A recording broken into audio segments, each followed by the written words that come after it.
శివన్న అంటే పేరు కాదు, భయం. ఒక ఊరినే భయపెట్టిన శివన్న ఒక అమ్మాయి దగ్గర ఆగిపోయాడు. తన వెనక మోసం చేసిన మనుషుల్లో కూడా క్షమించడం నేర్చుకున్నాడు. అమ్మ ప్రేమకు దగ్గరయ్యాడు.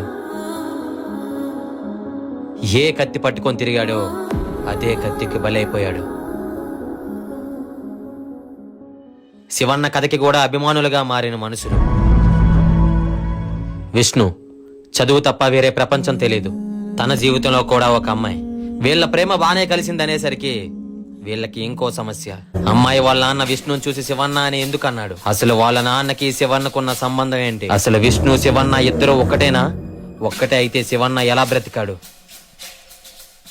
ఇంతమందిని భయపెట్టిన శివన్న అసలేం చేశాడు?